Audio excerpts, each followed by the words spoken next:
Les constructions en pierre sèche sont issues de techniques de maçonnerie d'origine ancestrale. Elles étaient utilisées principalement dans le milieu rural pour des activités agricoles. Ces ouvrages font aujourd'hui partie de notre patrimoine. Ils doivent être, à juste titre, pour leur rôle sur l'environnement, conservés et restaurés.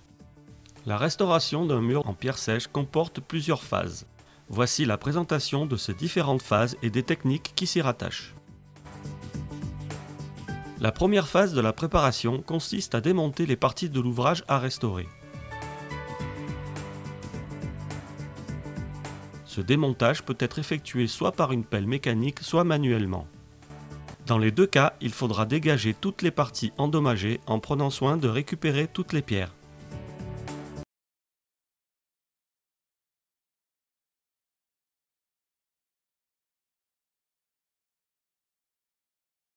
Une légère pente vers l'intérieur permettra de positionner plus facilement les pierres constituant la base.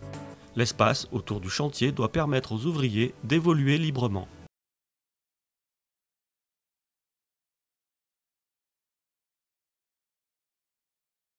Un mur de ce type se profile de la façon suivante. L'inclinaison, que l'on appelle le fruit, les pierres de façade ou pierres de parement, les pierres de calage et de remplissage, le drain, et enfin le talus.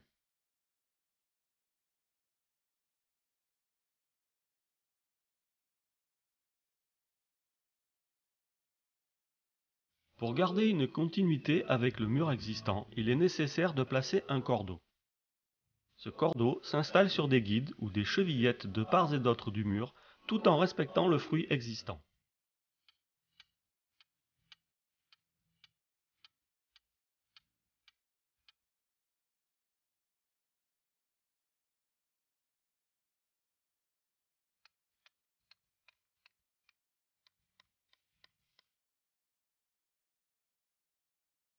En fixant le cordeau avec un nœud plat, il sera plus facile de le déplacer au fur et à mesure de la montée du mur.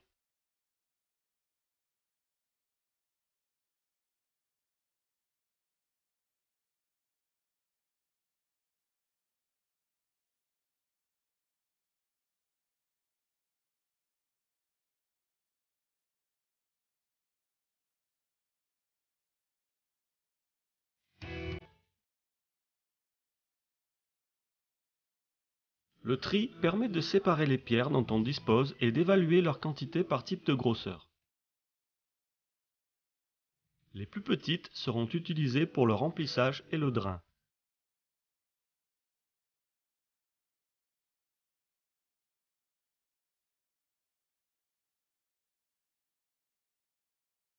Les tailles moyennes pour le calage et pour le parement.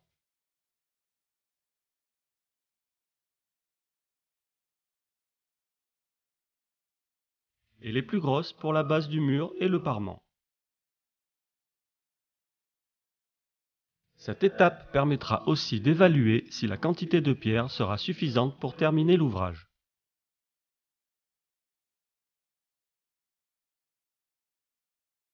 La manipulation des pierres doit s'effectuer en toute sécurité. Pour cela, il est indispensable d'être équipé de gants et de chaussures de sécurité. Les pierres d'un certain poids se soulèvent et se manipulent de plusieurs façons. La méthode pour un seul ouvrier est de garder toujours le dos droit, ramener le poids vers le centre de gravité et soulever en bloquant la respiration. Agir en l'inverse pour la poser. La méthode pour deux ouvriers est la même, mais afin d'être coordonnée, une seule personne dirigera la manœuvre.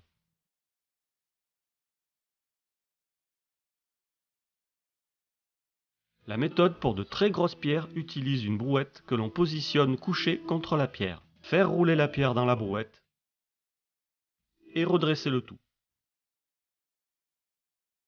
Dans le cas d'une restauration, la taille des pierres n'est pas indispensable puisque l'on a récupéré celle du mur existant. Néanmoins, une taille permettra un meilleur positionnement et facilitera le jointement. Plusieurs outils permettent ce travail. Le tétui à pointe se compose d'un pic pour affiner les formes et d'une face concave pour enlever de gros éclats. C'est un outil de percussion qui permet de façonner la pierre et la dégrossir. La massette est aussi un outil de percussion mais s'utilise sur les pierres pour frapper sur les burins, chasses, ciseaux et pointerolles. La massette mixte a la particularité de combiner une face au bord arrondi pour frapper sur les burins et une face au bord droit pour frapper directement sur la pierre. La chasse, le ciseau ou la pointerolle, ou plus communément appelés burins, sont utilisés avec une massette. De par leurs différentes surfaces de coupe, on les utilise en fonction de la forme que l'on souhaite donner à la pierre. Avec ces outils, il sera possible d'ajuster le positionnement des pierres entre elles. Sans oublier une paire de gants et des lunettes de protection.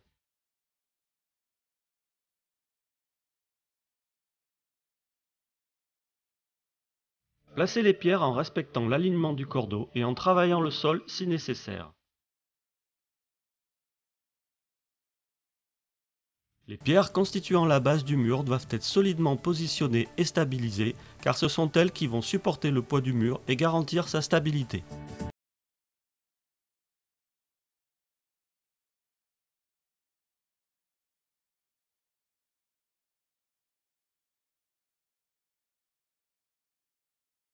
En boutisse correspond à la pierre dont la largeur est visible en façade et la longueur dans le corps du mur.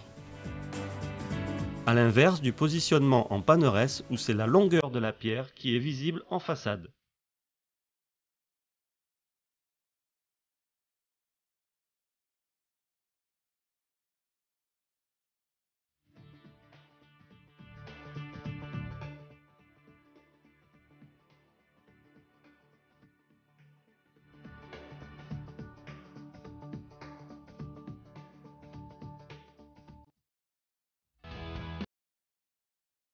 Toutes les pierres de façade doivent être stabilisées. Pour cela, on utilise d'autres pierres en guise de cale.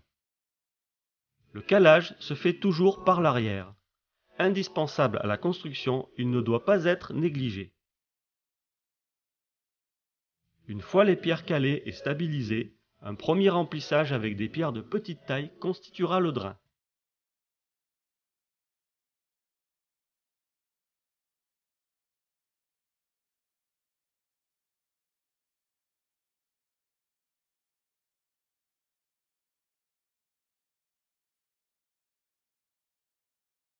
Remplir l'intérieur du mur avec les pierres de taille moyenne et les pierres pour le drainage, puis finaliser avec la terre pour faire la jonction avec le talus.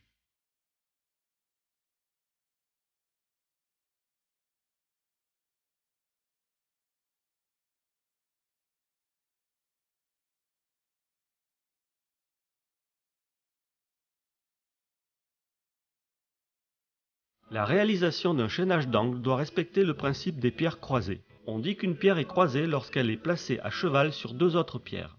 Ce principe assure une bonne répartition du poids et une bonne stabilité de l'ouvrage. On évite ainsi le coup de sabre qui crée une rupture dans la structure du mur et le rend plus fragile.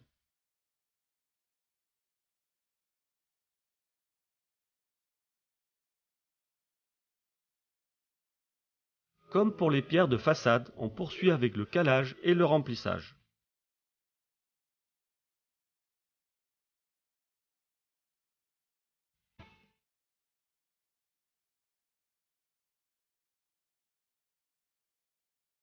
La pose des rangs supérieurs s'effectue dans le même ordre que pour la base et en gardant le principe des pierres croisées.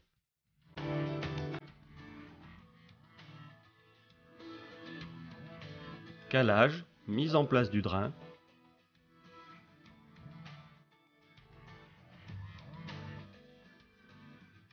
remplissage de terre.